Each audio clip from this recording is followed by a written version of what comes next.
Very good morning to you all, and thank you to every one of you for being here with us today. Honourable Minister, distinguished keynote speakers and panelists, partners, colleagues, ladies and gentlemen, it is indeed a pleasure to welcome you all on this webinar, leveraging data to drive inclusive policy, revenue generation, and improved governance. My name is Yemi Khaled, and I lead the public sector efforts within softcom, and I'm very excited and honored to have you all join in for this event in partnership with the National Bureau of Statistics, led by the very distinguished Statistician General, Dr. Yemi Khaled. Over the last 2 decades, data has moved from being an obscure concept employed by statisticians and mathematicians into a major tool used by governments and organizations to make informed decisions that lead to revenue generation, improved governance, and a chance at inclusivity. Today, the amount of available data has increased, data sources have proliferated, and the analytical tools for making sense of information have become more sophisticated.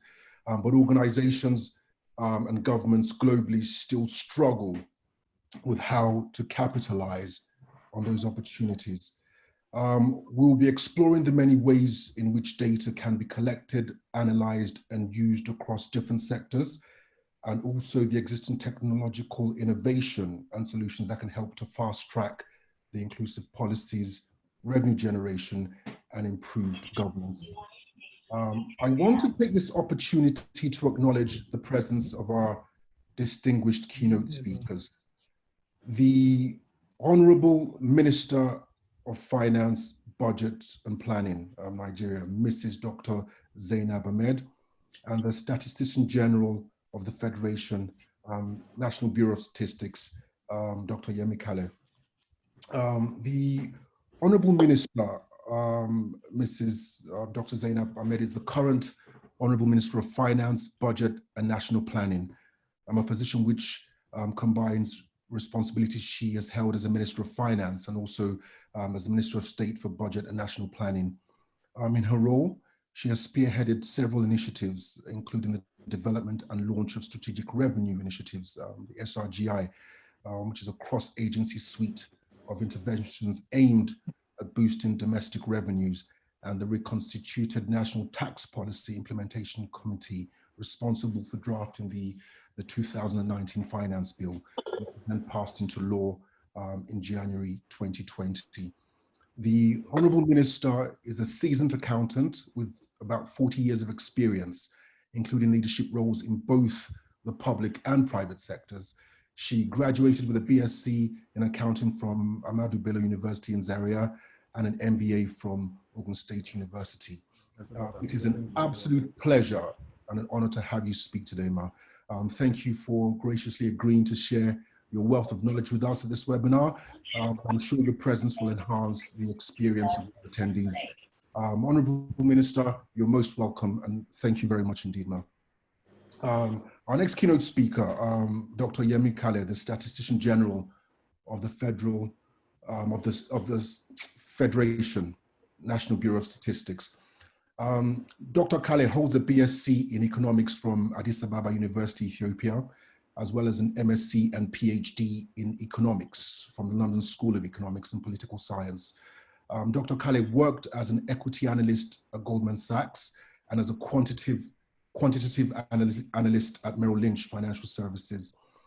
From here, he became Group Head Research and Investment Strategy at Investment Banking and Trust Company PLC, which is now Stanbic IBTC Bank.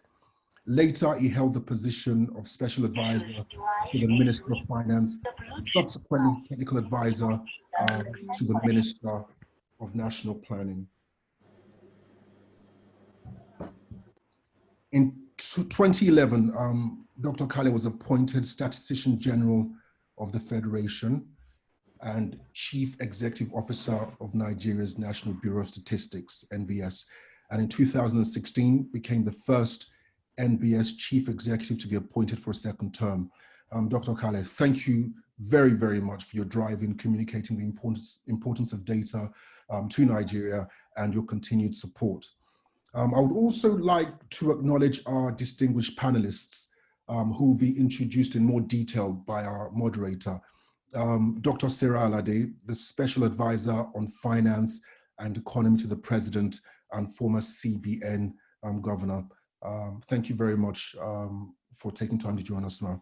Mr. Shubham Chowdhury, the Country Director of the World Bank. You're most welcome, sir. Dr. Jania Okwechime, Associate Director in Risk Advisory and the West Africa Data Analytics Leader for Deloitte. Thank you, Dr. Jania, you're most welcome. Professor Sydney Onyegu, the President of the Nigerian Statistical Association. Thank you for joining us, sir. Mr. Ben Akabwezi, the Director General Budget Office of the Federation. Thank you, sir. Mr. Serkan Aslanalp, Deputy Division Chief in Strategy, Standards and Review Division of the IMF Statistics Department. Thank you very much for joining us all the way from Washington, DC. I would also like to take this opportunity to welcome the moderator of the event, Mr. Shendemi Olobayo, the Chief Operating Officer at Softcom Limited. Mr. Olobayo has been with Softcom since 2007. Prior to this current role, he served as the Chief Solutions Officer of the company. He is currently responsible for providing operational oversight for the company and leads the commercial team to deliver value to its customers. He's passionate about impactful solutions and is committed to building a company focused on connecting people, businesses, and communities in Africa using technology. Under his leadership, Softcom has pioneered some of Africa's largest technology-focused deployments in addressing various problems from leading telecoms, consumer goods, financial, retail, and government organizations. He holds a bachelor's degrees in information communication technology from Covenant University. He's also a graduate of the Stanford University School of Business Seed Program. Thank you all very much indeed for your time and your participation. In the next couple of hours, we'll be having dialogues that offer keen insights into the precision of data, access to data, and the organizational growth with data. With that said, I would like to bring on the keynote speaker who will deliver the opening speech, Dr. Yemi Khaled, the Statistician General of the Federation of National Bureau of Statistics. Thank you. Thank you very much, Yemi. Honourable Minister, distinguished panelists, colleagues, ladies and gentlemen joining us from all over the country and beyond. It's a great pleasure to welcome you to this webinar on leveraging data to drive inclusive policy, revenue generation, and improved governance. We are delighted that you have chosen to spend time with us today to discuss what I believe is a fundamental building block of good governance, the use of data to drive the delivery of public services. The Statistician General now for over 8 years had many supportive ministers, but she has undoubtedly been the most supportive, whether it is with respect to improving resources for data collection or in defending the independence and integrity of data, or in promoting the use of data for evidence-based policy and decision making. We always want to see the data before making decisions. Many of us may have heard her talk about Nigeria having a revenue problem, and a debt problem, for example, and that statement is based on looking at the economic data and comparing it to the revenue currently being generated from the economy, and realizing that there is still a lot more revenue out there that can be generated and needs to be collected. Thank you, Honourable Minister, for your unwavering support of the statistical system. We at the NBS continue to rely on your leadership and support, which has strengthened our resolve to deliver timely and trusted data from an independent National Statistics Office. I also want to welcome our already introduced distinguished panelists who, like our keynote speaker, all have one thing in common, and that is record as data champions, insisting on using data for making decisions, as well as their commitment to developing and supporting the Nigerian NBS in collaboration with Softcom Limited, an innovative technology company using data to advance business growth and decision making in the private sector. Well, you know, the essence is various policy issues from education to public finance to identity management. It is our expectation that by bringing our respective communities together, that's the private and public sectors, we can further the conversation about the current data production landscape, relevant technologies, how data can further support the policy-making process, and even learn from some international experiences, especially in these turbulent times. Distinguished participants, we live in a global information society where the flow of data and information is constantly evolving. Data is playing a major role in shaping almost every aspect of human life, from administration to astronomy, biology to business, housing to health, engineering to environment, commerce to community, marketing to market management, industry to infrastructure, politics to policy, even in sports and strategy. Data are vital as they provide us with clear, objective, and numerical evidence on all aspects of our lives and the state of our country, including the growth and characteristics of our population, economic performance, levels of health and well-being, and the condition of our surrounding environment. It aids the decision-making process, enabling us to establish numerical benchmarks, to monitor and evaluate the progress of policies or programs, thus ensuring that our policy interventions are well-designed, meeting initial aims, and identifying any areas which require improvement. The significance of statistical information for making evidence-based decisions that guide the implementation of new policy, monitoring of the existing policy, and evaluation of the effectiveness of policy decisions can therefore not be overemphasized.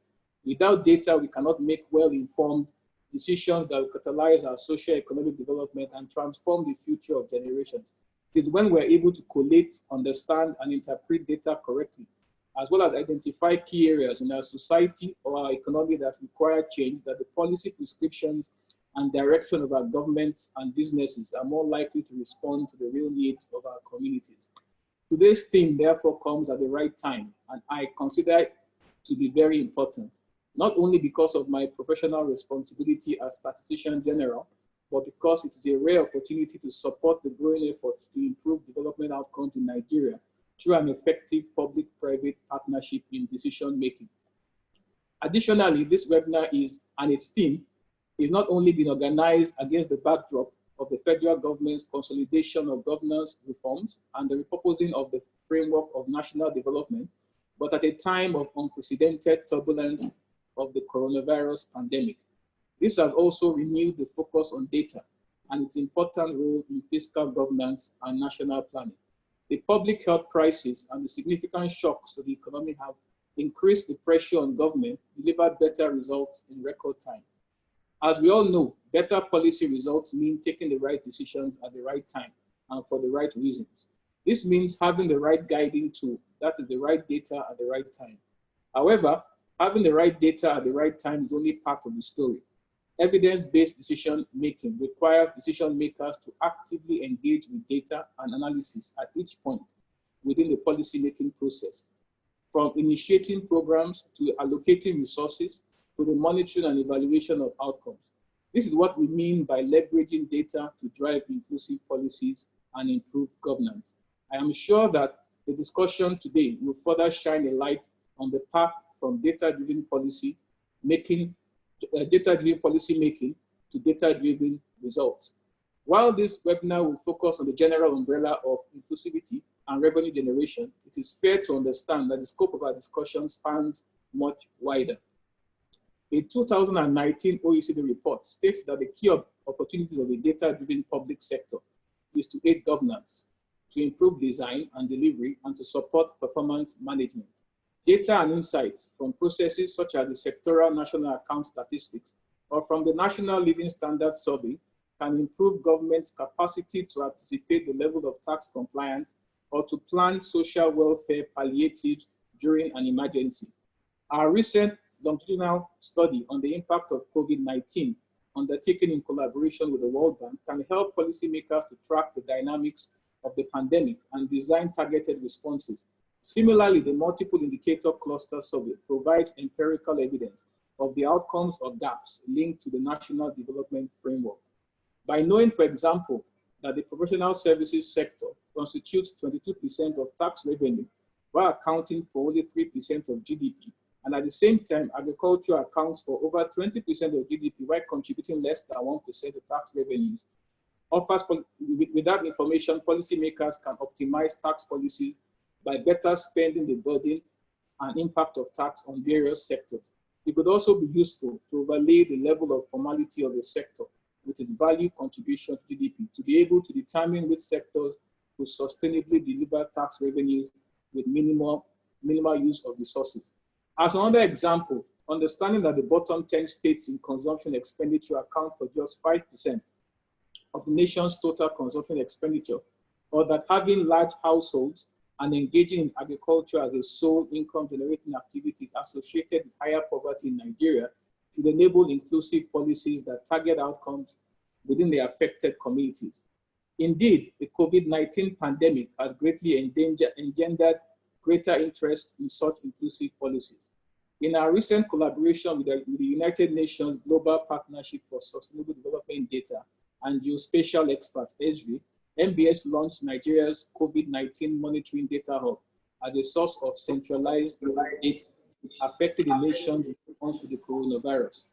The hub utilizes data visualization to analyze case management data alongside relevant public health education and various socioeconomic indicators, and highlights the potential for value creation through the sharing and utilization of data. These examples exemplify our resolve at the MBS that inclusivity and efficient revenue generation should come from engaging with data, not only from a policy point of view, but from the point of view of understanding the operational and practical implications of what the data says. And as MBS has worked diligently over the last few years to ensure timely and relevant information, we have equally pushed for its use as a core tool for improving the productivity, performance, and inclusivity of policies. As many of you are aware, the National Bureau of Statistics sources for data primarily in two ways: through administrative data and through surveys and censuses carried out directly by the MBS. As the apex body of official statistics, a key function of the MBS is to centralize and mainstream the data generated within the public sector itself. In fact, this type of data can provide the most useful insight into opportunities for revenue generation and highlight gaps that exist within the tax collection system.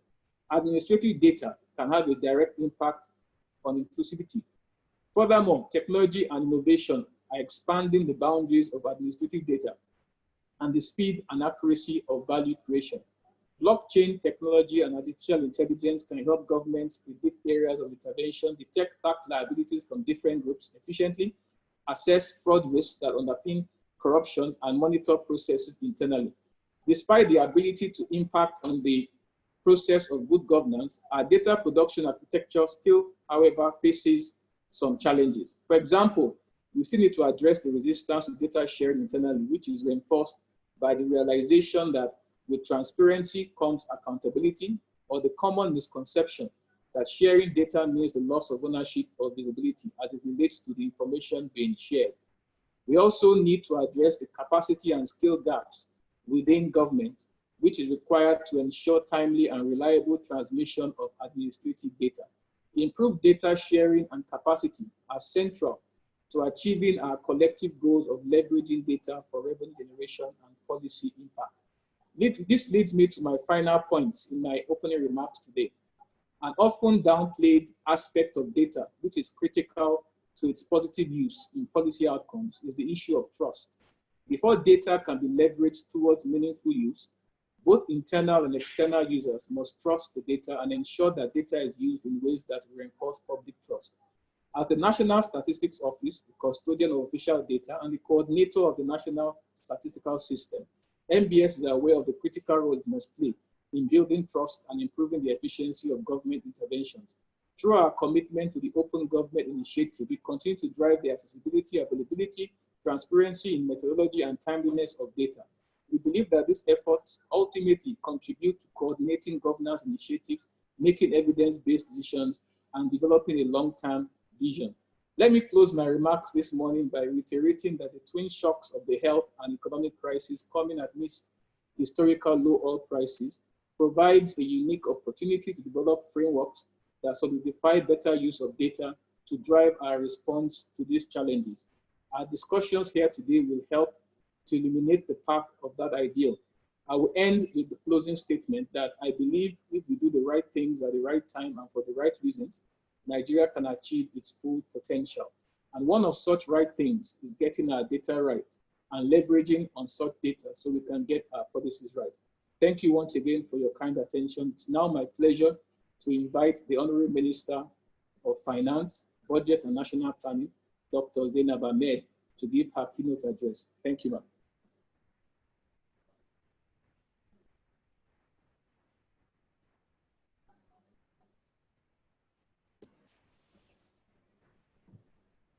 Good morning,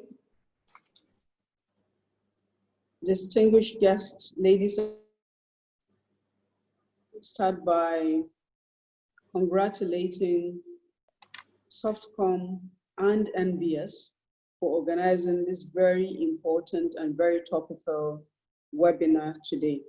And also just recognize everyone that is here by saying distinguished guests, ladies and gentlemen.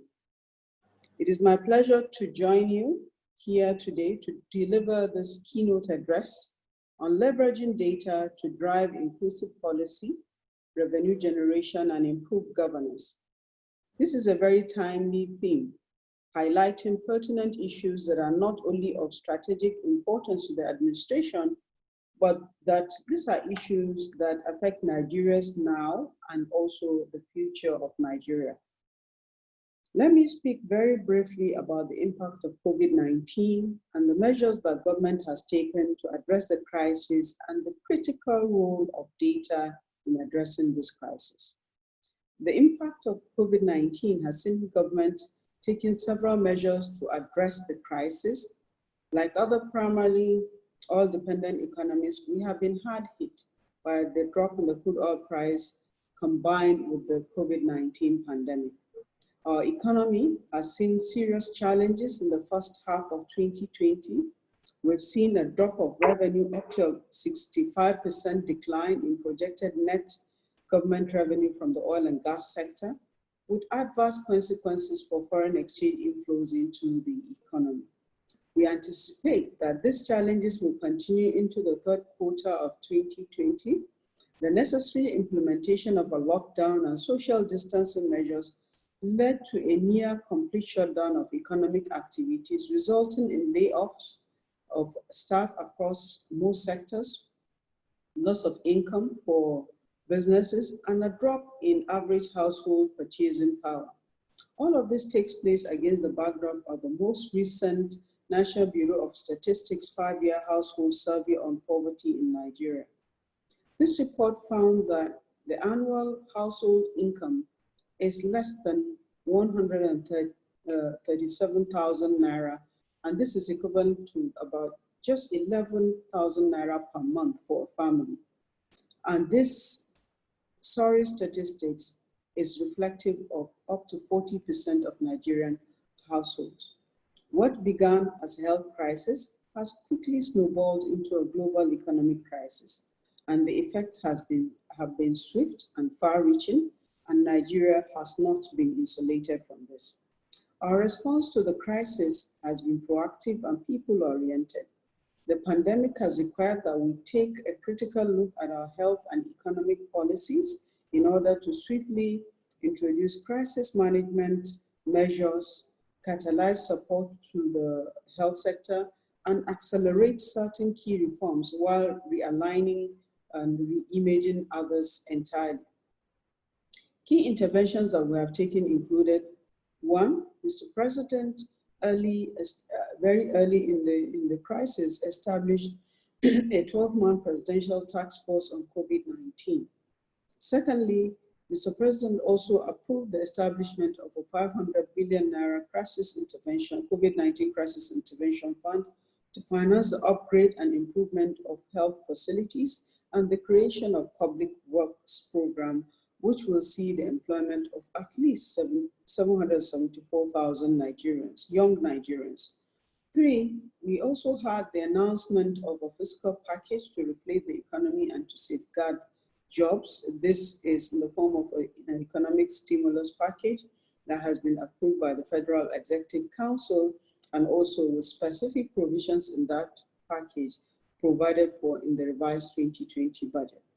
We also had to amend the 2020 budget, focusing on protecting the economy and funding critical health services and infrastructure, with the benchmark of the original 2020 budget adjusted from $57 per barrel down to $28 per barrel, and oil production adjusted from 2.18 million barrels per day to 1.8 million barrels per day. We also have had to enhance financial support to states, focusing on critical health expenditure, in part through the mobilization of funds in the World Bank Regional Disease Surveillance System, the REDIC facility. We also had discussed and in the final stages of accessing an additional $150 million from the World Bank to be to $100 million from the World Bank to add to the original REDIC facility. The President also approved the drawing of $150 million from the Nigeria Sovereign Investment Authority's Stabilization Fund to help augment the Federation Allocation Account Committee disbursements. We also have put in place significant tax relief measures for micro, small, and medium-sized enterprises as set out in the Finance Act of 2019. We have also been able to effect the removal of fuel subsidies, thereby conserving a lot of resources that can be better applied to education, to health, and also to help improve our human capital development indices. In the past month alone, there has been a significant level of activity and initiatives taken with respect to the economy and government finances, all of which are aimed at ensuring that the burden of the current crisis is alleviated as quickly as possible. The release of our short-term plan, the Economic Sustainability Plan, the public presentation of a medium-term expenditure framework and the fiscal strategy paper, and the presidential assent to the revised 2020 budget all happened in very quick succession despite the restrictive movements and shutdown. This suggests that government is fully cognizant of the scale of the challenge facing us and is taking all necessary steps to cushion its impact on Nigerians. We have been able to confidently face this challenge and prioritize our responses in this policy document because we have adopted a data-driven approach to the process. Data helps us to remove unnecessary emotion from the debate. Data helps us to facilitate results-oriented decision-making in the face of uncertainty. Data also helps us to provide a basis for comparing the consequences of alternative policy choices and allows us to monitor and evaluate our performances relative to our planned targets. Let me speak on revenue. On a very fundamental level, the economic and fiscal challenge facing us today can be principally seen as one of limited resources in the face of unlimited needs and wants. In other words, to meet public needs and deliver good governance, government must make certain expenditures. But the revenues to make these expenditures have been severely diminished, particularly since the global economy got hit with the twin shocks of the COVID-19 as well as the crash in the crude oil price. Consider that on the 7th of January 2020, Bonny Light crude oil price stood at $72.2 per barrel. By the end of the first quarter, it was already trading below $20 per barrel. With oil and gas revenues projected to decline by between 60 to 65%, the Nigerian economy has reached a crossroad. It's very clear that the $57 per barrel benchmark approved in the 2020 budget was no longer realistic. Policy adjustments became necessary to ensure that the country will continue to meet its obligations. Priorities needed to be reassessed. In effect, trends in the fiscal data at the time triggered the revision of the earlier past budget. This illustrates an important attribute of data. It should inform and lead to a change in policy behavior. The problem go away? No.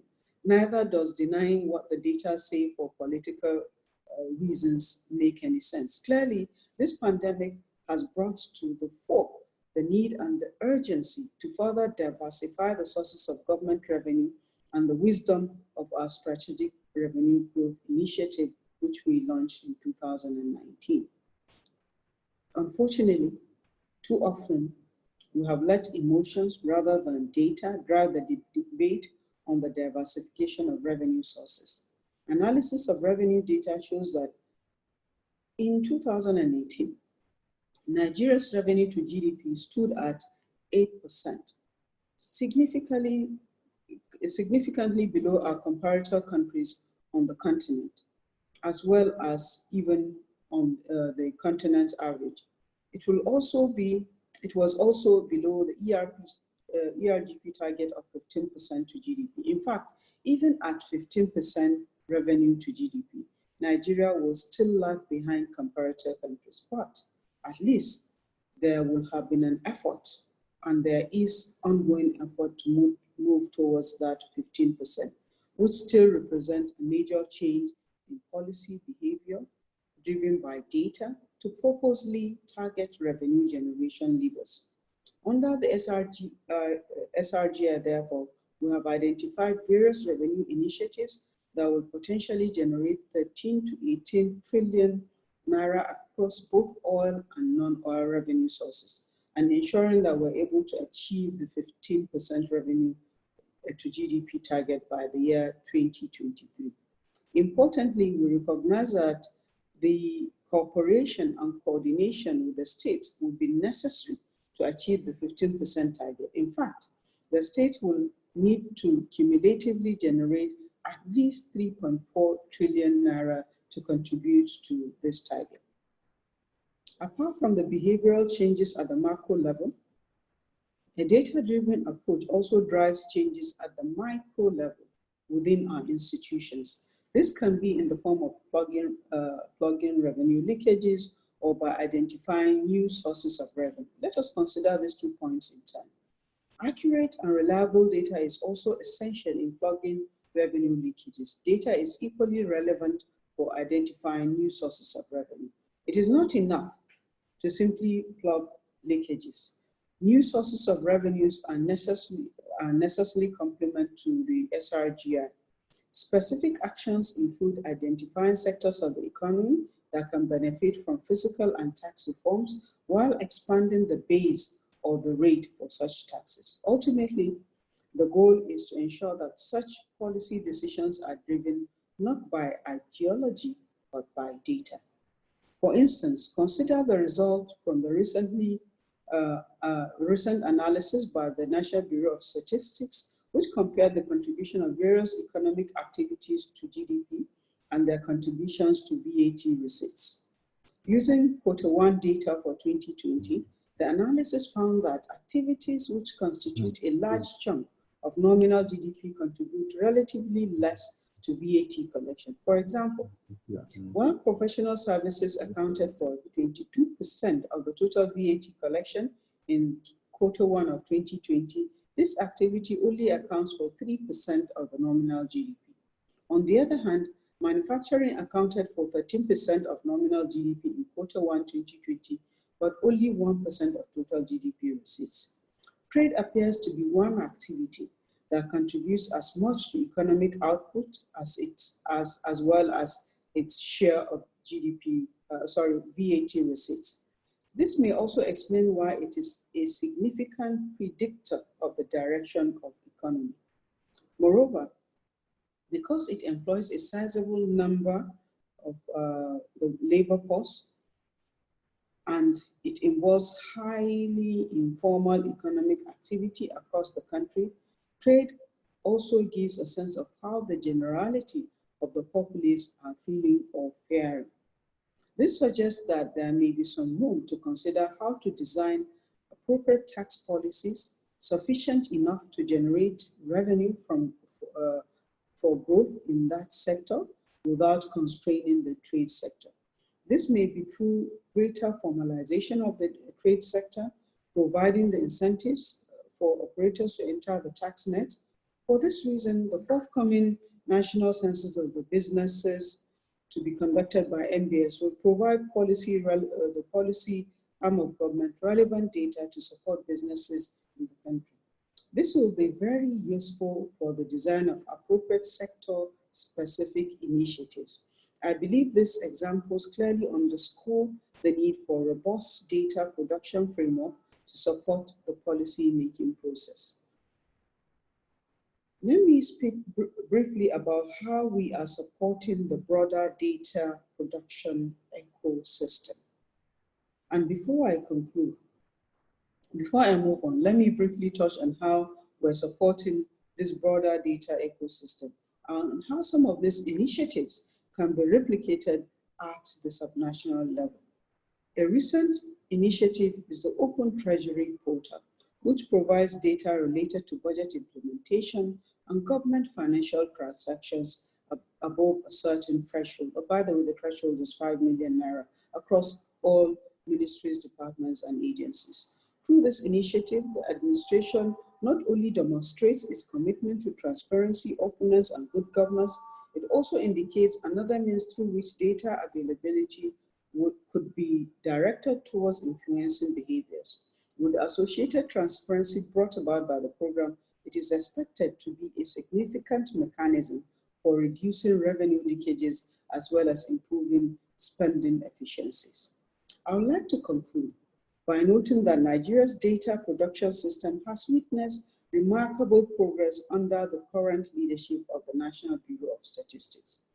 Despite the well-known challenges of producing official statistics in such an operational environment like ours, the NBS has managed and continued to sustain the delivery of its major statistical products with increasing improvements in quality and in timeliness. We would like to see more ministries, departments, and agencies and states elevate the status of their statistical departments and agencies to similar levels of performance.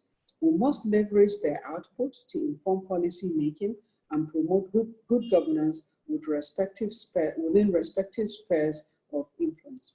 By leveraging the opportunities provided by technology, strengthening collaborative partnerships between institutions, increasing demand for policy-relevant data, and supporting our statistical departments and agencies, data will continue to positively shape our policy choices, behaviors, bringing the benefits of inclusive growth and good governance to Nigerians. Distinguished guests, ladies and gentlemen, I'd like to thank you very much for your kind attention and wish this forum a successful deliberation. Thank you very much.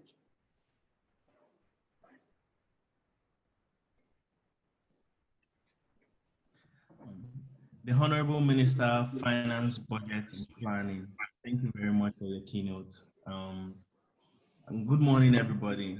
I would like to really thank the Honourable Minister once again. Her keynote was very, very instructive, and I think it also provides a lot of clarity even into our realities as a nation. As at this time last year, a lot of the things that we're experiencing today, we never knew was going to be here. And as early as even January, we did not know we're going to be here.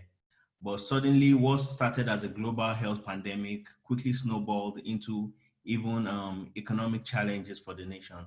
And as the minister also very clearly highlighted, the nation was very swift in addressing some of these challenges. And for all of the initiatives that the government has put in place, I mean, something is very clear. For us to be able to get this done, we need to, as a nation, figure out how to, I mean, really drive fiscal improvement as a nation, and also plug the revenue leakages as the case is. And I strongly believe a lot of these things, a lot of these points, we will be talking about it, I mean, today. Mr. SG, sir, thank you also very much, Dr. Khaled, for your welcome address. Without much further ado, I would like to introduce us to our panelists for today. Our panelists for today is actually quite a packed panel of experts with local and global experiences as the case is. And just while going through the list of panelists, today we have over 170 years combined experience, from all of our panelists and our keynotes. And I think you all agree with me that that's a significant number of years, of experience. And we're all really looking forward to just, being able to draw from the wealth of everybody today and participate in conversations that will continually move us, forward as a nation and ensure that truly we can leverage data to ensure inclusivity, to ensure better revenue, and to ensure improved governance. Please permit me to, before we get into the conversations, introduce our panelists today. And introducing the panelists, I would like to stand on existing protocols and in no particular order, introduce the panelists. The first person I would like to introduce is Dr. Sarah Alade. Dr. Alade is a special advisor to the President on Finance and Economy, and she was a former Deputy Governor in the Central Bank of Nigeria. She currently acted, in her role also as the CBN Governor in 2014, and has been the Deputy Governor up until leaving since 2007. Dr. Alade has over 43 years of experience across multiple government institutions. She started her career, in the Ministry of Finance and Economic Development in Ilorin, Kwara State. And from then on, she had a brief stint in academia, serving, in the faculty of the University of Ilorin. And from then on, she moved into the CBN, and heading and handling different responsibilities in the CBN, including the head of the state, government finance office, the head of the federal government finance office, and the head of the fiscal analysis division. Part of her achievements, during her time in the CBN included leading monetary policy implementations in CBN across different policies. And also she's been a publisher and an author of several research papers. She holds a BSc in economics from the Great University of Ife and a Master's of Communication from the University of Melbourne in Australia. She earned a PhD in Management Science and Operations Research, particularly, University of Ilorin, and she's a fellow of the Nigerian Institute of Operational Research. Dr. Sarah Alade, we are very delighted to have you this morning. Thank you very much for joining us, ma'am. Secondly, I would like to also introduce Dr. Shubham Chowdhury. Dr. Shubham is currently the country director for World Bank, in Nigeria. He currently serves in Nigeria, and prior to Nigeria, he's also served across multiple continents, and across different responsibilities. He joined the World Bank in 2004 and has over 16 years experience working specifically in the World Bank. His practices has led him to serve in Southeast Asia, Indonesia, particularly as a practice manager, and in the macroeconomics and fiscal management global practice. Also, he was a manager of the Washington-based Washington DC team that was focused on poverty reduction and economic management department for East Asia and the Pacific. He's a leading economist, and prior to now, he also served as a country director for World Bank in Afghanistan. Outside the World Bank, he's an economics professor and a director of program in the Columbia University. His experience both within the World Bank and outside the World Bank, Dr. Shubham has been responsible for supporting multiple countries in achieving their development goals, and he has also published and authored several papers. Dr. Shubham holds a bachelor's degree in economics from Harvard University and a PhD in economics, from Princeton University. Dr. Shubham, thank you very much for joining us, sir. You're welcome. I would like to introduce thirdly, Mr. Ben Akabueze. He's currently the Director General of the Budget Office of the Federation. Prior to now, Mr. Akabueze, his pedigree is he's a renowned economist, and he's notably a two-time commissioner in Lagos State, for the budget and economic planning. and you all agree with me that Lagos State in itself, I mean, the context of Nigeria is also is an economy in its own right.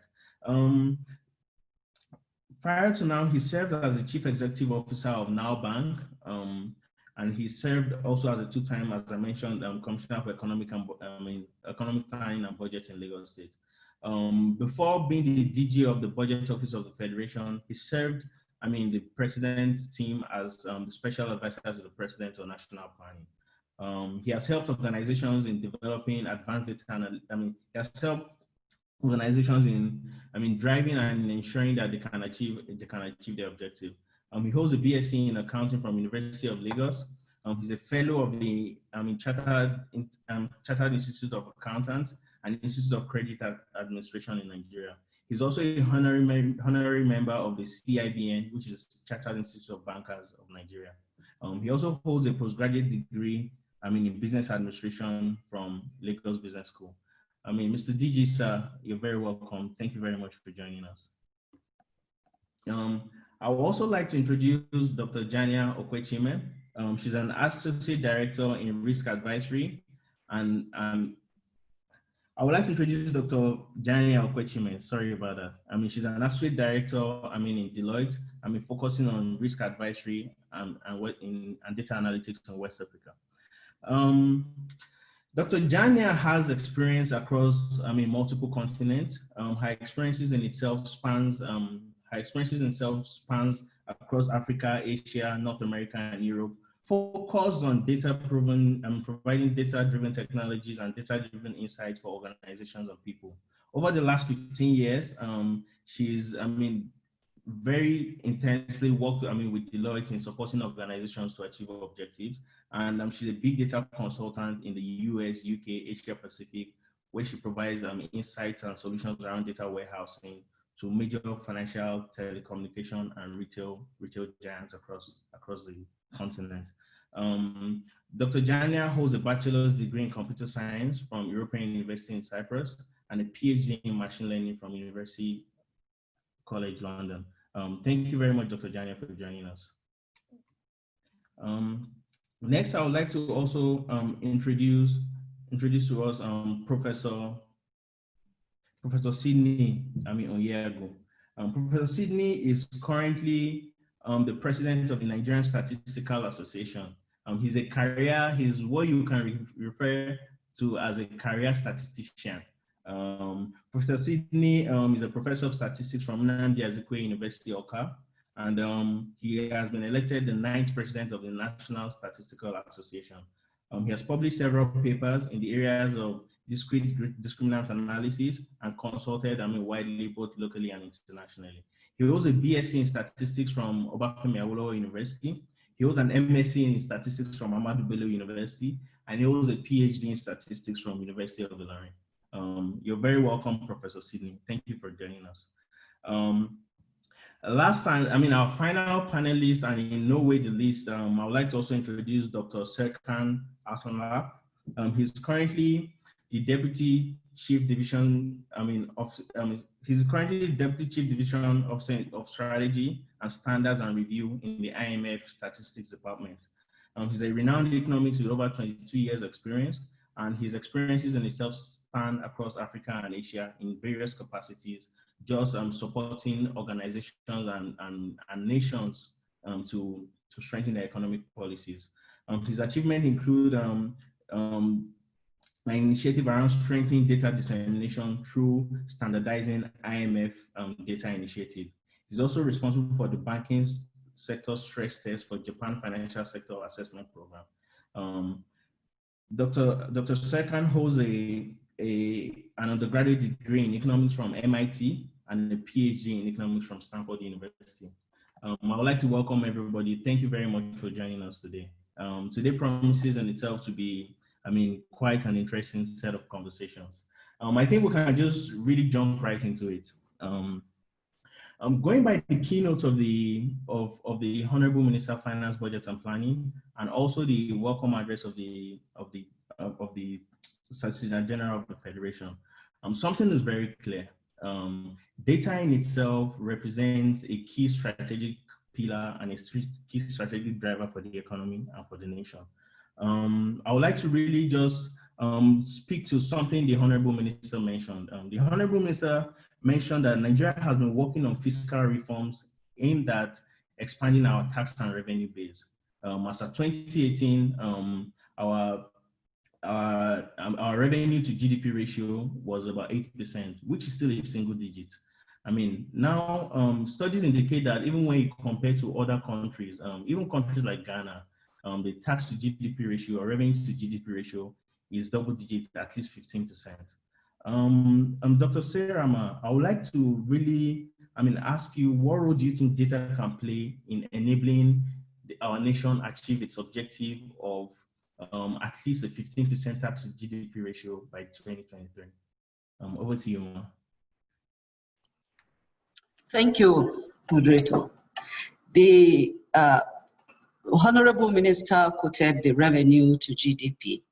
Our tax to GDP is even much lower than the 8%. And we do have, we're told that unless we have a tax to GDP ratio of about 12%, then development can really not happen. So what we have is much lower. Revenue itself, that's combining all sources of revenue, is about 8%. And the ERGP had wanted 15%. So what do? We have to leverage on data. We have to use data to be able to increase tax collections, to be able to encourage compliance, and also improve efficiency. Part of our problem, especially on the side of tax, is that there's no trust. People do not want to pay taxes because the trust, the social contract between government and citizen had broken down. And I believe we can only encourage them to pay taxes if they believe that their tax is being used productively. So on the side of government, apart from the tax authorities increasing, using data, using modern methods to increase collections and encourage compliance, government will also have to be able to rebuild that trust by being transparent, by showing what the tax revenue is being used for. Thank you. Thank you very much, ma'am.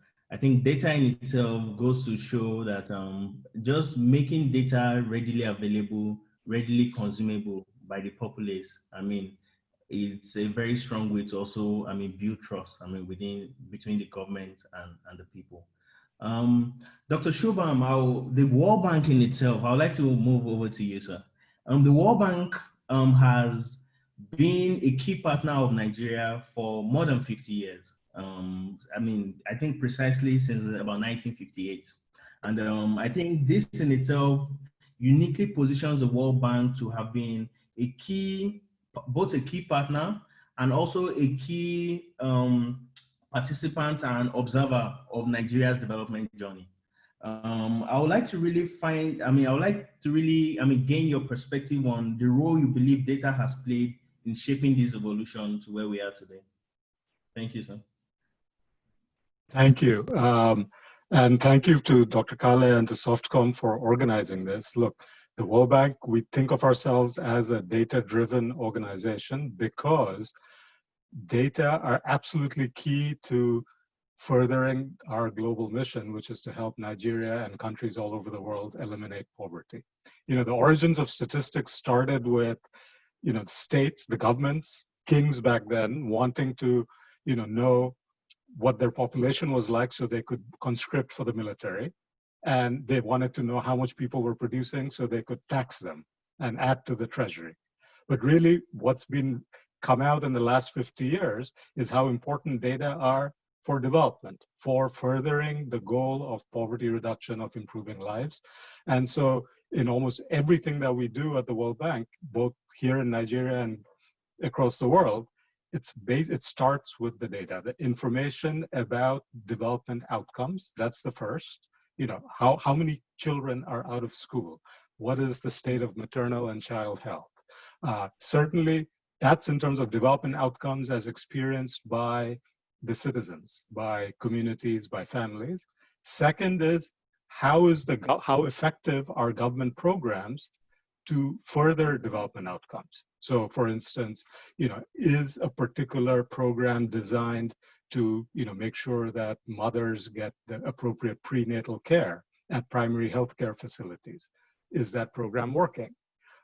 Or in the case of Nigeria, what's very important is, are there sources of kind of foregone opportunities for gathering revenues to add to the federation account? So on this, I just wanted to very quickly say, just in the last 6 months, what the government, the federal government has done, and Honorable Minister Zainab mentioned a few of these, in terms of opening up the data, the administrative and fiscal data of government to the public has truly been remarkable. So the open treasury that the Honorable Minister mentioned, where anyone can go and see what are the major items for which DG Ben and the government have allocated funds and how are they being spent. Okay, so that's one. Second is, if you just look very recently, NNPC has put on their website the detailed accounts of all their, how NNPC, this is the Nigeria National Petroleum Corporation, how is the oil and gas resources of Nigeria, how is that being used? How is that feeding into the government treasury, into the federation account? So that kind of basic administrative and fiscal data that will enable both government to do better, but also for citizens to be better informed and hold government more accountable for what is being done with what are essentially the public's funds. Okay. The third is, I think this is where Dr. Khaled mentioned the COVID-19 response, real-time data. That through for example, the phone survey that the NBS has put in to get the pulse of how families, firms are coping with the crisis. How are they being affected? And using that real-time data to influence and design programs of intervention. And then fourth and finally, and this is where I think a lot of where technology and kind of what big data, the new kind of trends in data come in, is data that are self-generated, organic, data about mobile phone usage, data about credit card activity, can really give a glimpse, not only to private firms that use this all the time for marketing and etc., but to government to respond in real time, to really tailor very granular interventions, whether it's to particular areas or to particular industry segments or to particular communities. So in all these 4 ways, data have been key to what the World Bank does, but increasingly here in Nigeria, how we can help Nigeria, and in particular working with government partners at both federal and state levels, deliver for the people. Thank you.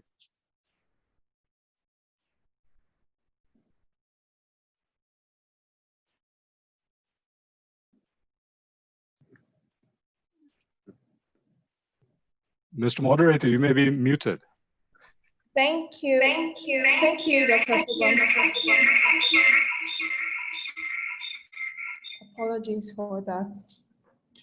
Our moderator is just off for 5 seconds and he'll be back in another 5. So I'm just going to pick up from there and continue. Okay, I'm going to ask Dr. Jania a quick question, if you may please. So when we speak about data-driven governance, institutional capacity building is expected to play a major role. Based on your multi-country experience, where does Nigeria stand today from a public governance perspective? And what are the areas that we need to work on to get to the next level, in your opinion, from working across different continents and your experience? Hi, Niranthi. Sure.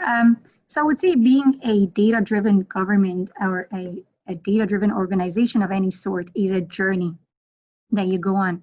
And while some of the more Western countries like the UK and the US are a little bit further along on this journey, because of several factors such as having access to the technology and the infrastructure, and also having started this conversation much earlier, and also putting guidance and policies in place and initiatives like the smart governance that was initiated in the UK in 2018, while they're a little bit more advanced, we're starting to see actually Nigeria is putting solid foundations start to become truly data-driven. And there are several factors that are driving this change in opportunity, including some of the international regulations. For instance, the recent tax regulation, the common reporting standards that Nigeria adopted last year for the first time to be reported this year.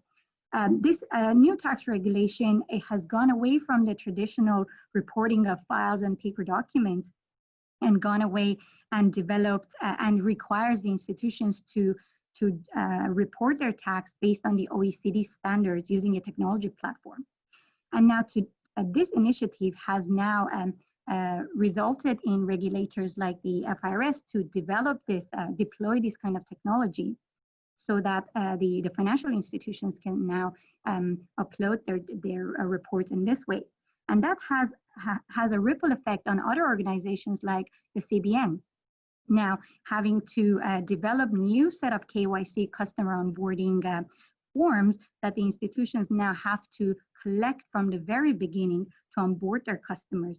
But to do that, now they also have to transform their banking systems in some sort of a digital transformation so that these forms are now, since there's an opportunity to start collecting from the beginning so that they can apply data governance to make sure quality data is collected, and also the data is collected in a way that now going forward, it makes reporting for them easier. So you can see certain things are driving this sort of transformation and change that we're already seeing in Nigeria. Some other factors are the pandemic, the impact of COVID that we're seeing, the social distancing and the remote working. A lot of organizations have had to now think about the infrastructure to put in place so that their employees can work remotely.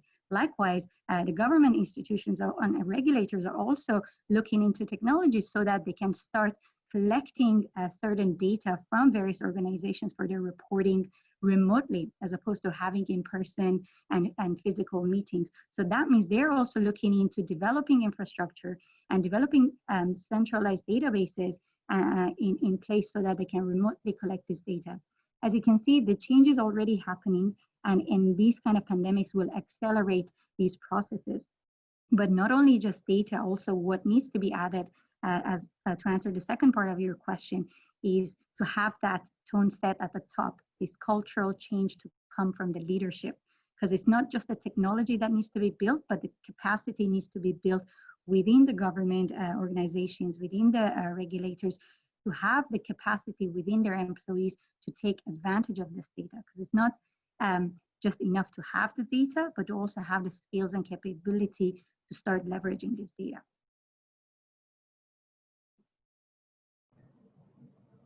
Thank you, Dr. Jania.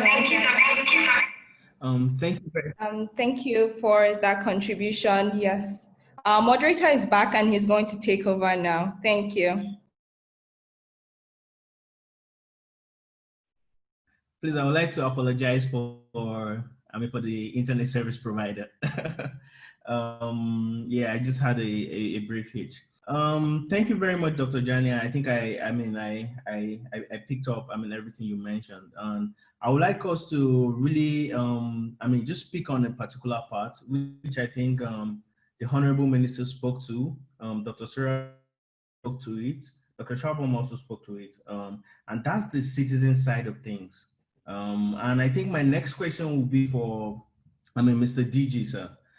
So currently today, there's a gap between the average Nigerian's ability to understand and interpret the elements of the budget. And as part of the plans to include citizens' engagement, as part of the plans to also carry citizens along, is important for, the average citizen the average citizen to be able to, look at, a document like the budget and be able to interpret it. I would like you to share with us some of the steps that the Budget Office is taking today to just simplify the ability of the citizens to access the budget, to consume and understand the budget, and just make it available and readable and understandable for the common man. Mr. DJ, sir.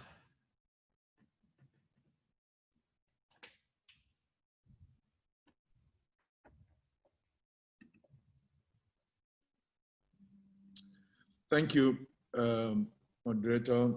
Honourable Minister, distinguished panelists, ladies and gentlemen.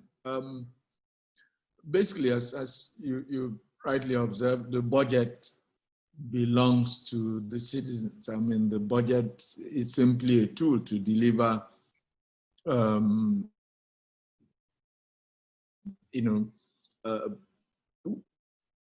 for the citizens in that way. And so, what it promises to deliver, all of that, and sometimes people can get intimidated by all of big numbers and masses of data. And so that's why annually we produce the Citizens Guide to Understanding the Budget, which is a dumbed down version of it, reduces this to dwells on the quality information about what the budget promised to deliver, what the budget means, to the citizens, and that's basically citizenry that is able to, more detailed information and the numbers, and what we do is put that up in the public domain, principally through our website. All of the budget, what's the pre-budget, medium-term expenditure framework and fiscal strategy paper. It's on the website, the one that the president sent to the National Assembly earlier this week for consideration, the 2021, the 2023, MTEF and FSP is on our website. The revised budget is on the website. The initial budget is on every such information. Our periodic budget implementation reports, they're all there available, and we try and then make such information given the wide audience, such that most of the people can interact with. But I just wanted to take this opportunity to make a point that from a planning and budgeting perspective, since we're talking about data today, I think that the king of all data is demography. We're talking about inclusiveness. We can't really achieve inclusiveness without, not just population numbers, but the more granular demographic data. And while NBS surveys are great, they really ultimately, cannot serve as, substitute for, for this. So I just thought, as we advance the conversation, to put that out there. Thank you very much for that. So just to maybe, piggyback on the point you made around the importance of demography, itself as the key cornerstone, for budgeting data. In what ways do you think, or in what ways, is technology currently being leveraged in collecting, aggregating, in analyzing, interpreting this data to guide the budgeting process today, as a nation? Well, there's increasing use of technology, and clearly, that is important. Okay, but it's also oftentimes when we talk data, people immediately begin to think numbers. It's important to make the point that we need both quantitative and qualitative data. But then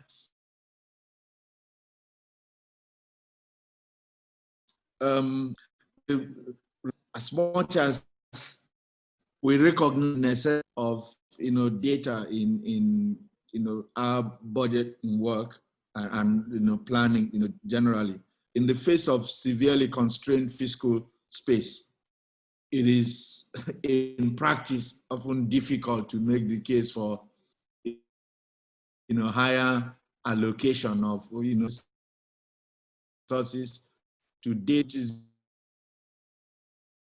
basically on defense and infrastructure. We also it's really a bit of the need for more data at the same time constrained with that. More data means more resources put towards data generation, and these this in the face of fiscal space, so then limit our progress towards getting the sort of data that we require. But there's a lot of progress that is being made despite the challenges. For instance, by linking FIRS, that's Federal Inland Revenue Service data, to the GIFMIS payment platform. GIFMIS is a government management integrated financial management information system, payment platform. We've been able to plug some revenue leakages, tax evading companies which do business with government. At least who they are, and they can be reached, to collect taxes.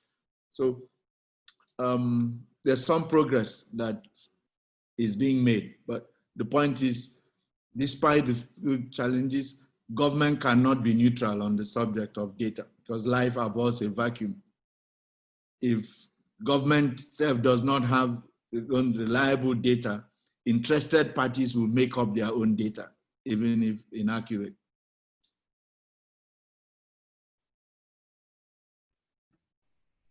Thank you very much, sir. Thank you very much for that. Professor Sidney, I think you currently lead a team, or you currently lead Nigeria's largest body of statisticians. And I think when we think about the concept of data, data in itself used to be something that was reserved just for statisticians and people that love numbers, before it evolved into something that has now become so center stage and mainstream for all of us. I would like to really speak to you on that. So as a body of statisticians that, have statisticians in various sectors of the economy. So you have statisticians focused on, on the finance, on the economy, on FMCG, on the financial services sector, and statisticians just focus, across the nation. How do you, currently ensure that the body of professionals are kept up to date, and to a very large extent, they leverage the right type of data and the right type of practices, in going about their day to day? Professor Sidney, sir.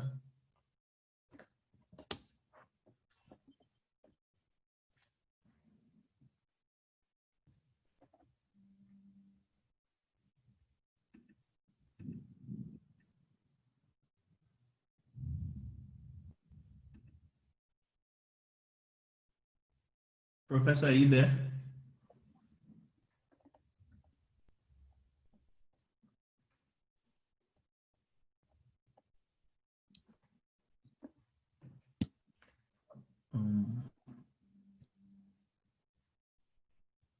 Professor?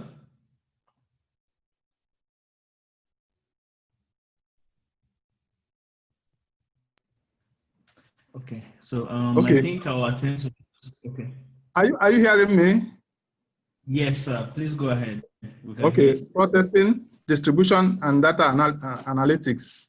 The association has conducted several training sessions and advocacies like PRS workshops, postgraduate training, competitions, and training among undergraduate students, customized trainings for organizations based on need.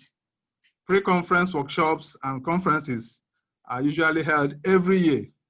During these programs, meetings, cutting-edge technology are deployed to enhance the knowledge of and development of members. So the Nigerian Statistical Association has existed for 40 years, and we have been doing all this. Our data, we collect accurate data because we are professionals, and we want this country to key to that. We have proposed a Chartered Institute of Statisticians of Nigeria bill, which has passed through the National Assembly and is waiting for the president to assent to it.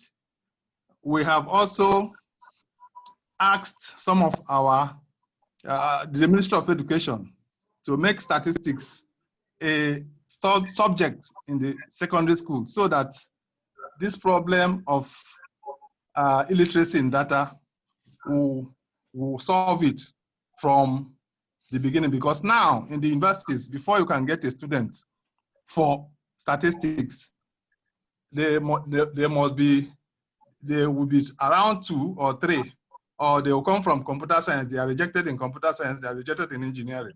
So all this will make statistics to be a subject or course that will help in national development and economic planning.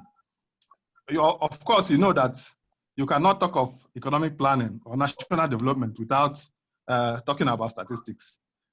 And reliable data depends on the people who collect the data and the amount of money you put on collection of data, because that is the beginning. Data-driven. What is data-driven? If you collect accurate data, then the university, the country will be data-driven. If we are data-driven, but the world does not know that, because we know that only 30 countries have been said to be data-driven. First is USA and UK, and all of them have chartered statisticians. More than 100 years ago. We are not, we always have our conferences every year. With every problem that comes up in the country, we discuss it in our conferences. So thank you very much. Thank you very much, sir. Thank you very much for, thank you very much for shedding light into exactly some of the plans that the association has in ensuring that the new generation of data savvy individuals are being built. I think I would like to take the question now to get some perspective from the IMF. But I think before I do that, I would like to just share a couple of polls. So please, I would like to say for everybody that is watching us, all around the world, please, a couple of polls will show up on your screen now. The first poll is we would like to know what industry you're from. So what industry do you currently operate in? Is it the public sector? Is it the FMCG? Is it agriculture? Just click, an option and submit, and that's it.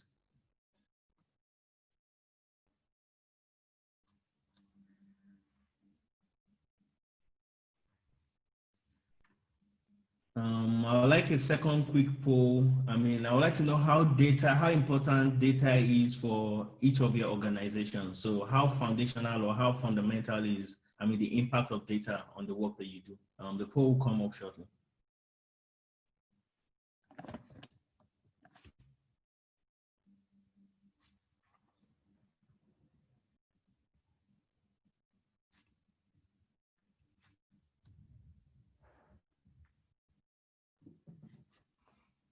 Okay, thank you.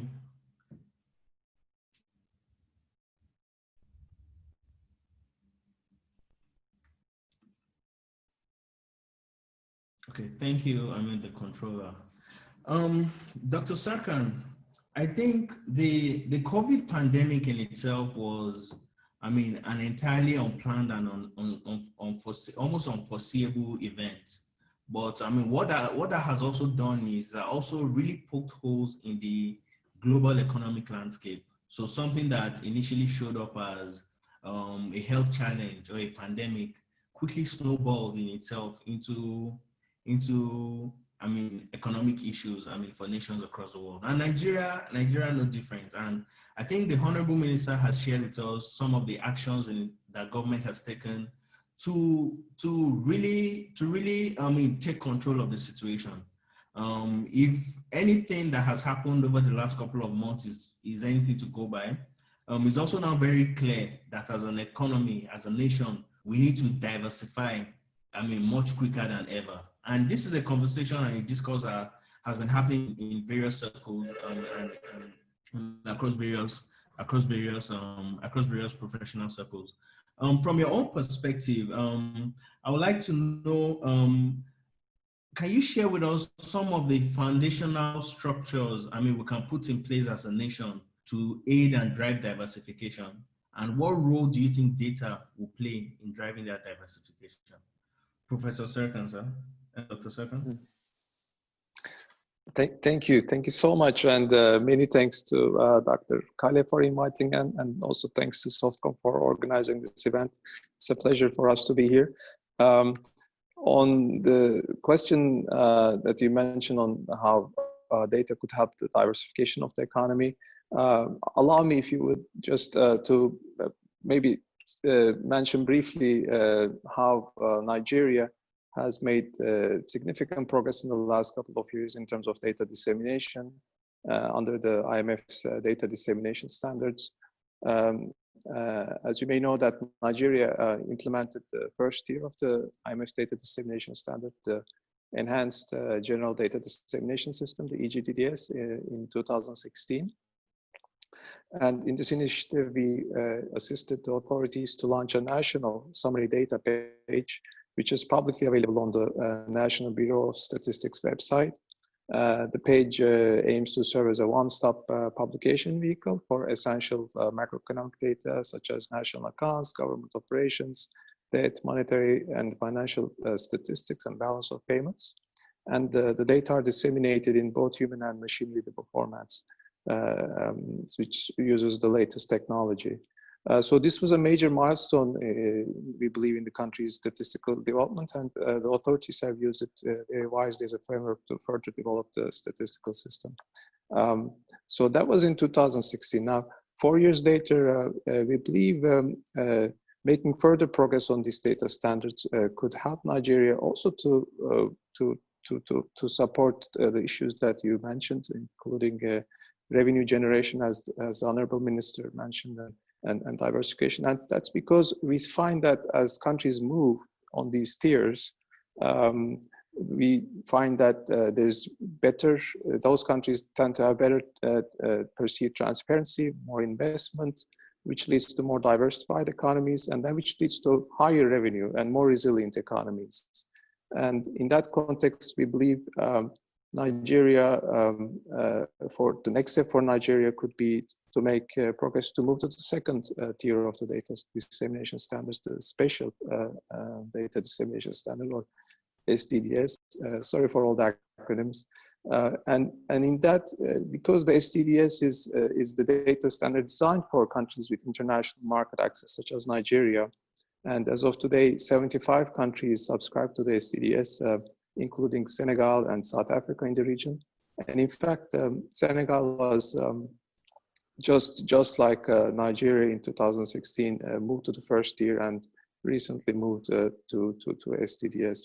So maybe I could just briefly summarize by saying that we believe we have really we had the pleasure to work with the authorities, in particular the National Bureau of Statistics, to assist authorities to move further on these data dissemination standards, and we stand committed to further support the authorities as they make their progress towards the different tiers of these standards.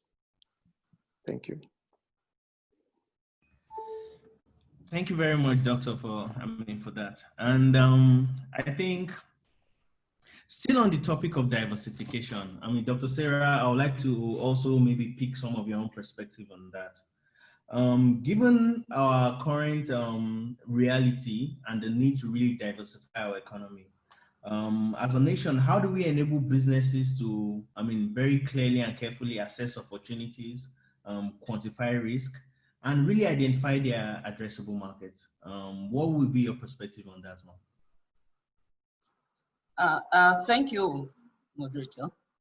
I think after several years of relying on oil revenue, it's really time to shift attention to other products. But before we can even assist other businesses with data, we're talking about data, and there's actually nothing that we can do without data. Government will need to look at what sort of products and services we want to go into, or even the type of diversification we want to. Is it import substitution? Is it export-led industrialization? And these are all things that can only be done by evidence-based research. These are things that can only be done if we leverage on data to be able to reduce our dependence on this one product. So what do? If we then decide on what to do, we will then need to to look at these new opportunities of diversification and make information or data available to businesses so that they can take advantage of this. One thing COVID has done for us, for me, it's like a mirror. It's just shown us in clearer times our weaknesses. And, the lessons, part of the lessons we have learned is what work and what will not work for us as a nation. So we must be able to then put in place policies that will help us influence or incentivize economic agents to be able to take advantage of opportunities that exist. There must be information from government. I mean, data is very expensive. And when you are talking about this big data and the using technology to be able to capture data and process data, is not the kind of thing that individuals can get. So government must be able to provide this opportunity, open data, free data that people will be able to access and take advantage of. And that's the way we will be able to then guide them towards what government wants to do. Policies in place, and then we assist them by giving them this information, oversee markets, and what they can do to be able to take advantage of it. Thank you.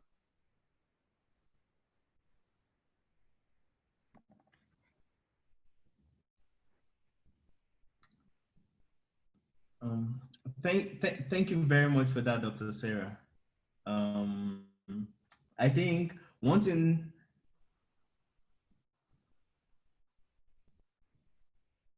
Thank you very much, Dr. Sarah. I think one thing that is very instructive in what you said is in determining, the policies and the approaches we need to take to diversification, we need to know exactly how we want to commence. And a real way to also determine that is to embark on things like evidence-based research. Just piggybacking on that, Dr. Jania, I would like to just throw a question to you. Nigeria historically sits on a wealth of data. I mean, just as an example, the Ministry of Mining and Steel, for example, possibly has over 100 years of data just on the different, just on the different minerals that are available in the country as a nation. If you took on the Bureau of Public Procurement, just by looking at all of the data, it can tell you exactly how the government should spend, how the government should contract, how the government should engage. So, as a nation, we have a significant amount of data that we sit on. I think my question to you is, how can the government work with private organizations in leveraging all of this wealth of data that we have to deliver meaningful value and outcome for society? Sure, that's a very good question. I would say there should definitely be that collaboration between the government and the private sector, that the synergy between the two sectors will definitely help leverage the available data for further improvement and strategic decision making. There are several ways that the government and the private sector could collaborate. First of all, by having open forums like this, a platform to start to have the opportunity to understand and discuss the various availability of data and various issues that are of concern, all the way from sharing such data, because some of the things that the Honourable Minister mentioned, and also Dr. Khaled mentioned, and also Dr. Alade, was this open data initiative, right? By providing making this kind of data available, it means that the government has the availability of the data, and the private sector has the capacity and the expertise and technology to harness this data. So they can come together. However, it doesn't just start from there. There's several ways that the private sector could help the government organizations to not only be relying on the private sector to help and disseminate and aggregate and come up with results with this data, but also help set strategic decisions and set the tone at the top. So the private sector could also get involved in several executive trainings to start expanding the knowledge and building that culture, helping the government build that data-driven culture within the organization, all the way to helping the government set up technology and infrastructure to go ahead and be able to harness some of this data. But I think one of the most important things that the private sector and professional services like Deloitte can do is to help bring in the experience and knowledge to help the government start pinpointing what is the which direction that they need to go. What is the what we do is we say if it's not aligned with a specific requirement, you cannot make the most advantage of the data, because you mentioned there's several things, several data out there. Which one do you start with? So there would be that conversation to define a strategy. What is the end goal? And now we start. We develop the infrastructure, and also, and then there's the budget, right? So there is no, there was a lot of mention of technology and infrastructure, but you can't solve everything at once. It's a journey that you go one step at a time. So it's that a planning for the people, processes, technology, and strategy. They all need to come together. And that's really help the organizations like the government organizations and the regulators achieve. Thank you very much, Dr. Thank you very much, Dr. Jania. I think that provides a lot of clarity for us, and thanks a lot for that. We're getting really close to winding up this webinar. And I think before we get to that, I would like to recognize the presence of the Permanent Secretary of the Federal Ministry of Humanitarian Affairs, Disaster Management, Mr. Jalal Arabi. Welcome, sir. Dr. Khaled, there's a question for you, sir. Just going through the Q&A. So talking from the macroeconomics and governance point of view, what impact and progress has data infusion and structures had on the different sectors in Nigeria? Well, I think the impact of data on different sectors actually has depended on how well each of those sectors have used data to take their decisions. So it has gone from extremely successful to not as successful. But I think in general, over the last few years, the last 5, 6, 7 years, there's been an increase in demand for data. And that is coming from, whether it is from the public that is trying to hold their elected officials accountable, or it is as a result of domestic and international businesses all coming to Nigeria, and there's this huge demand for data they want to take. So they want so as to take the right decisions.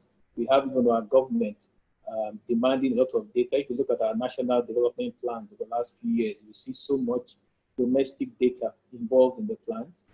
Every time DG budget, for example, is working on the medium-term expenditure framework or on the budget, there's always an insistence on data as a way to drive that process. So you see the National Bureau of Statistics been involved in every area, in a lot of areas anyway, when different government policies have been introduced. The Economic Sustainability Plan, for example, was chaired by His Excellency the Vice President. We have to be involved in the process to give enough data, do some simulation analysis, so as to give them some direction. So it is work in progress.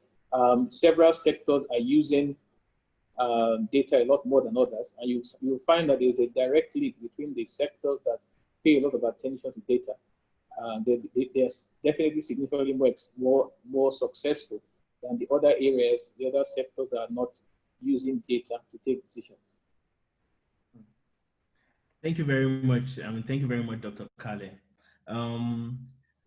Just like the SG mentioned, several sectors utilize data, but some use data more than the others. We really like to learn from our attendees and participants. How do you leverage data today? So a couple of quick polls will be showing up on your screen now. The first is, how do you primarily use data for your decision making? Just like the previous polls, we can just tap on the poll and quickly respond to that. Control, please, can we have the poll, please?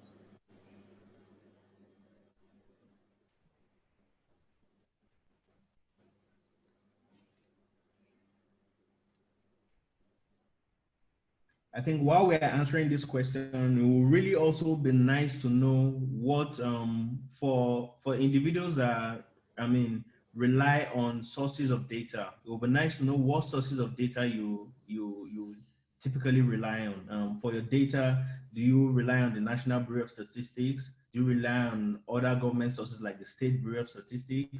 Or do you rely on the private sector, for the polls? So Control, can we have that poll as well, please?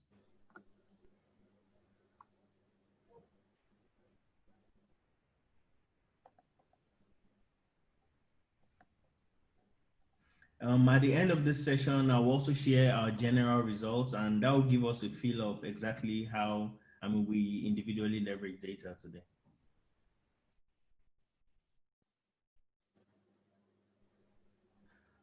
So these are for the individuals that rely on data sources. For individuals that primarily capture their data, it would be nice to also see a poll on the challenges that are faced in attempting to capture data. Control, please.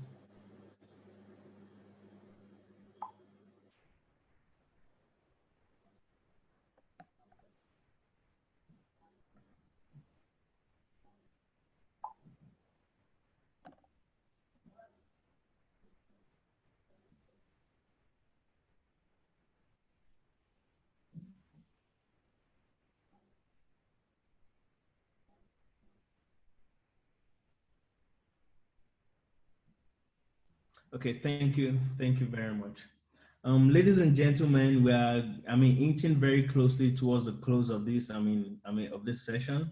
I think it's been a really, impactful and interesting session. And as we close on, I would really like to just take closing remarks from our panelists. I think we could start with Mr. DG, sir, if you could share, some closing remarks with us, and we could take it on from there. Mr. DG, sir. Thank you very much, Moderator. I just want to underscore the point that the Honourable Minister made.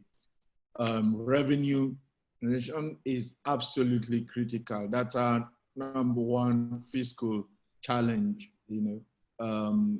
Domestic resource mobilization is absolutely key. Year in, year out, we're seeing wide gaps between our budgeted and actual, revenues, and that's partly due to the deficiencies in the data on which the revenue projections are based.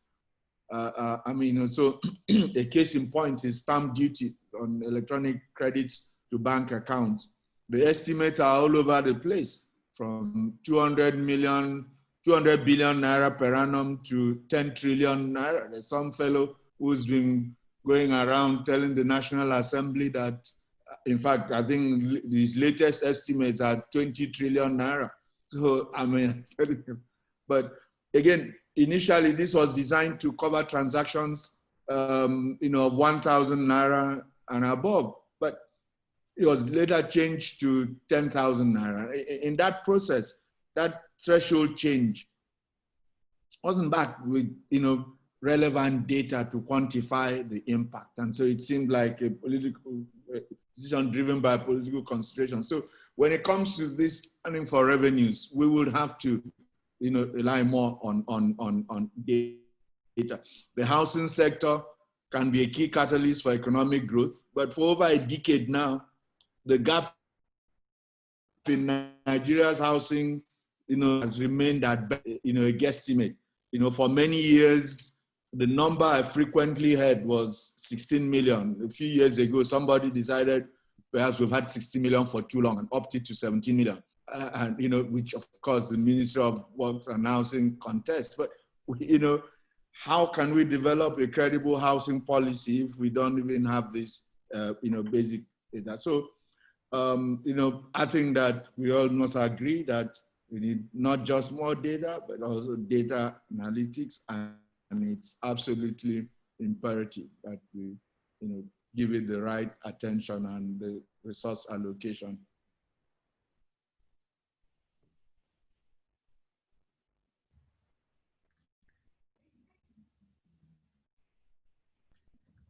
Thank you very much, Mr. DG, sir. Thank you, moderator. I've finished. Yes, sir. Thank you very much, Mr. DG, sir. I think, like you rightly mentioned, in cases where data is not available, we tend to manufacture the data.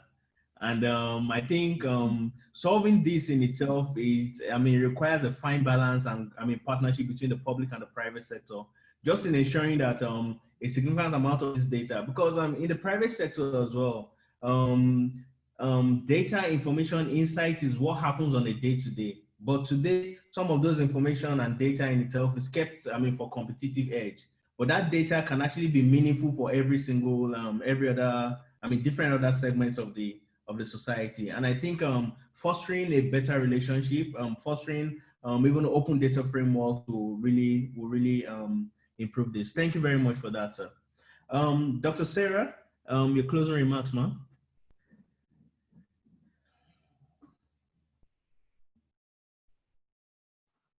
Thank you very much, moderator. For me, data is an indispensable tool for national development. And if we take it that way, then we will do all we can to make sure that we have timely, reliable, and accurate data for development. It is also important for effective and efficient delivery in public service. And it is high time that we digitize most of our public service so that we can reduce manual transactions and improve governance to promote transparency and accountability. As long as some part of the public sector remain manual, things are done manually, there will continue to be revenue leakages and public service will be inefficient. So I think it is important. And finally, it's also important that we use data to be able to coordinate between the 3 tiers of government. Sometimes because of lack of data, lack of information, we tend to behave as if we have 36 different economies instead of one single economy and 36 states plus FCT. Data is important. And in our quest to develop the economy, we must fund data. We must put it on the front burner and make sure that data, drives everything that we do. Thank you. Thank you very much for those words. Really, noted and appreciated.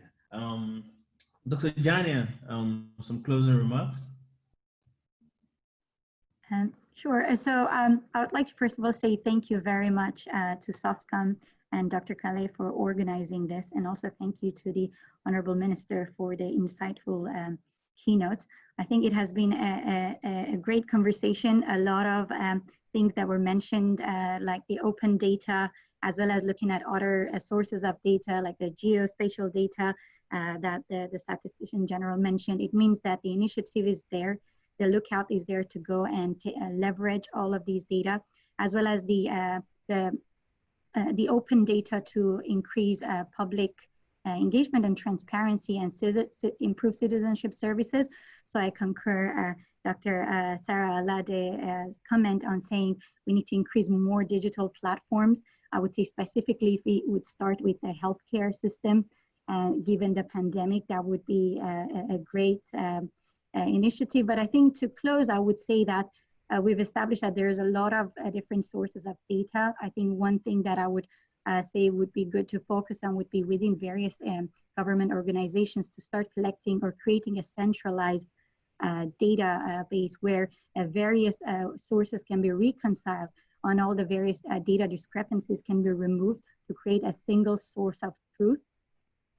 And on top of that, for the government to start developing a data analytics center of excellency so that you can start gaining actionable insights from this data that can start deriving strategic decision-making and policy creation. Thank you. Thank you very much for that, Dr. Jania. I think I totally agree with you. It's really a combination of, I mean, there's an African proverb that says it takes a village to raise a child. I mean, so it's really a combination of, I mean, both the public and the private sector and different segments of the economy actually coming together, to really get, I mean, things going. Thank you very much for that. Professor Sidney, some closing remarks, sir.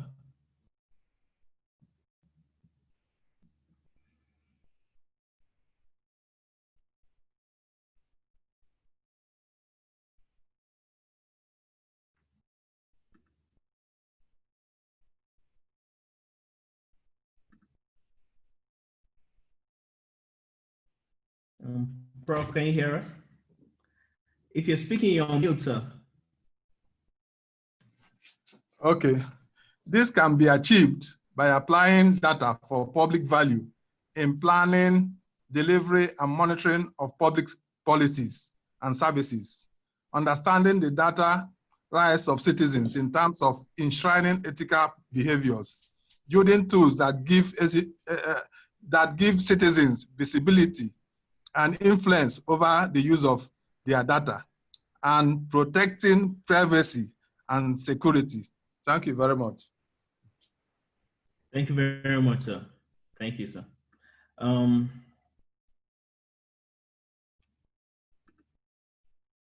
Dr. Serkan, closing remarks, sir. Thank you. Yes, thank you very much, moderator, for all the interesting and impactful discussion. Maybe I'd like to also lend our voice and support to some of the points about using the untapped potential of some of the new data sources. As the Honourable Minister and Dr. Khaled and other panelists mentioned, there's a lot that could be done with new data sources, starting with administrative data, as Dr. Khaled mentioned, and then perhaps moving to data sources from the private sector. We see data as a key component of digital infrastructure, and this goes also towards your question earlier on diversification of the economy. And perhaps I could just mention that we in the fund have started to do more work in this area to support our members. Most recently, in the case of Indonesia, we have supported the authorities to compile CPI indices from scanner data, which provide the more timely assessment of inflation dynamics, especially in a country with a very diverse geographical situation. So we try to be a facilitator in bringing some of the best experts in this area to support our members. So maybe last line is that we remain fully committed to support the authorities, whether it's moving along these data dissemination standards I mentioned, or macroeconomic data, or whether it's looking into new sources of data using either administrative or private big data sources. Thank you. Thank you very much, Dr. Serkan. So ladies and gentlemen, we are inching very close to, the end of this session. It's been really, really wonderful. It's been really insightful. And there's been quite a significant amount of knowledge sharing. And we all align on a couple of things. We all align on the fact that data in itself represents a significant advantage for us. I mean, whether it's to increase our revenue and fiscal operations, or to even just plug leakages, or to drive inclusivity, to make better policies. Data in itself is very critical and central to all of that. And I think personally for me as well, the way I see it is, we've spoken about our revenue, and our revenue in itself has been heavily dependent on the extractive industry, primarily the oil and gas sector for a significant number of years. In terms of diversifying, agriculture in itself represents one of the most promising sectors that we can diversify to. But the truth is, data in itself is almost as important as oil. I mean, oil has even proven not to be the most important anymore, because there are things that can entirely shake up our revenue. I mean, just based on even global realities that we necessarily don't even have control over. The agri sector as well, even data in itself is extremely important for us to be able to harness and take full advantage of it. I think, in that note, data represents something that is entirely within our control. Data represents something that we can really do something about, and we can either even mine the ones we already have, or go at even mining additional data points. And it's really important for us as a nation, for us as specific industries, to begin to inculcate the concept of data at every point, at the point of transaction, at the point of meeting, at the point of activity. Just having data in itself and data consciousness, data literacy as a way of life. It's something that is extremely important for us, and it's something that we need to really imbibe as a nation and as a people. I think before I finally hand over to my colleague, I would really like to just share with us some of the findings from the polls that we all participated in. Control, please, can we have the polls, please, the results?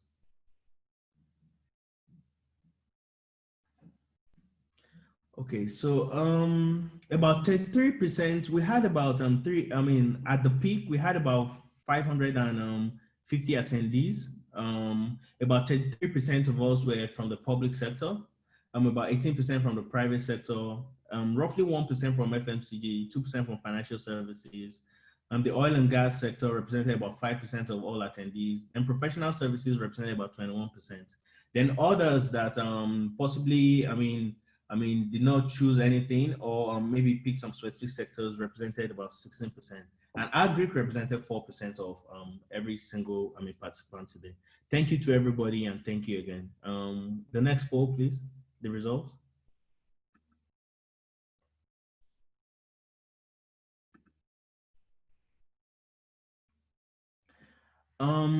I think almost all of us, 91% of us, are all in alignment that data in itself is extremely important for our organizational objective in achieving our organizational goals. And about 9% of us believe data is important, but is not critical. And about 1% are quite indifferent to the question. Next poll.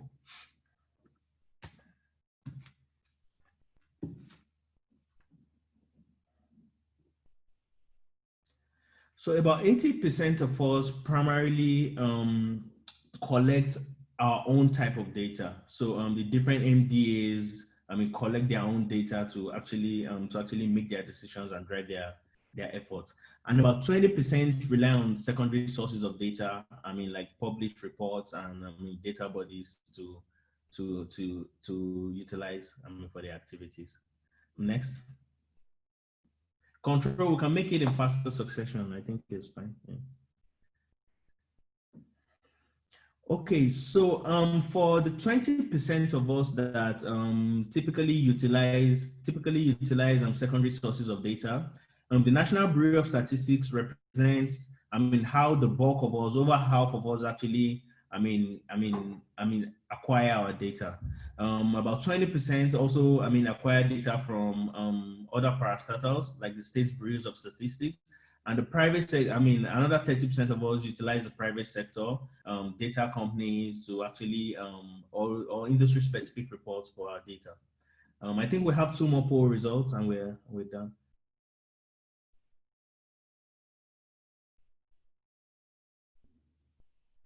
So for the 80% of us that primarily collect data ourselves, about 71% of those people use digitized forms, collect them electronically.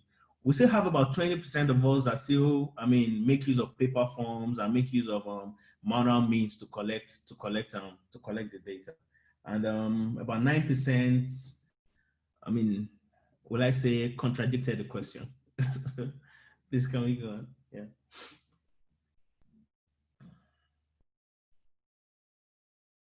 Okay, so I think that's about it. I would like to really thank everybody once again. It's really been a pleasure connecting with everyone. And for our participants whose questions could not be answered, I would like to apologize for that. And the responses to your questions will be sent to you via email. So please stand by for the responses. At this juncture, I would like to hand over to my colleague again, Yemi Khaled, to give us the closing remarks as we inch towards closing. Thank you very much, everyone.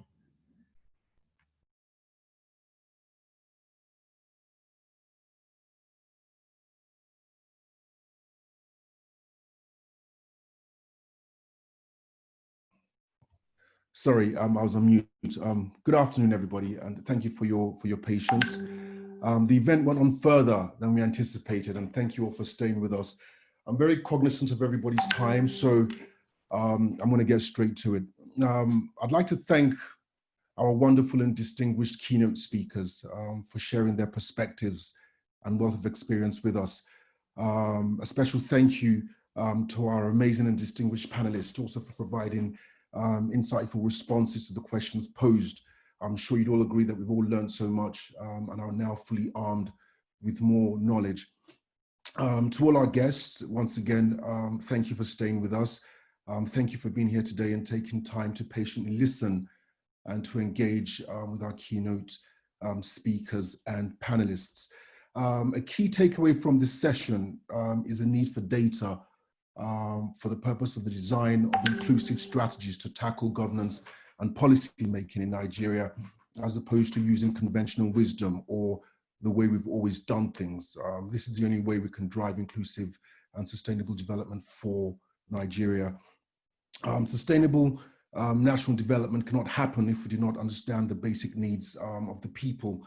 Understanding the needs of our people puts us on the fastest path to solving our nation's problems, and this is the significance of concise data. The onus not only lies on the public sector, but also with the private sector. As members of society, we need to champion the change we would like to see. It is therefore imperative that the private sector supports the government in driving these changes.